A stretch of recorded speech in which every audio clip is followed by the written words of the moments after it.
Mga bangkay ng tatlong batang nalunod sa ilog sa Tumawini, Isabela natagpuan na. Nakaalerto si Glam Calicdan Dizon. Nalunod ang tatlong batang mag-aaral sa Cagayan River sa bahagi ng Anafunan, Tumawini, Isabela mag-aalas 4 ng hapon noong Martes, December 3. Nakilala ang mga nasawi na sina John Philip Pazibugan, 8 taong gulang at grade 3. Lawrence Bacani, 9 taong gulang at nasa grade 4 at Jerome Bacani, grade 6 at 10 taong gulang. December 3 nang mangyari ang insidente ay sinuspinde ang pasok sa mga paaralan bunsod ng mga pag-ulan sa lalawigan ng Isabela. Nagkayayaan umanong maligo sa ilog ang mga bata, ngunit tinangay ng malakas na agos ng tubig.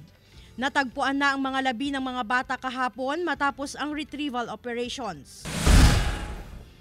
Natagpuan din ang bangkay ng estudyanteng nalunod sa ilog sa Sitio Siitan, Barangay San Ramos, Nagtipunan, Quirino noong Martes, December 3. Nakilala ang biktimang si Wajen de la Cruz, 19 anyos at residente ng Barangay Patul, Santiago City.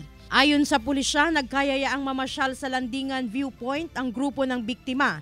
Pero dahil hindi pa maayos ang kalsada sa lugar dahil sa epekto ng mga nagdaang bagyo, ay nagdesisyong lumipat muna sa ibang lugar ang magbabarkada.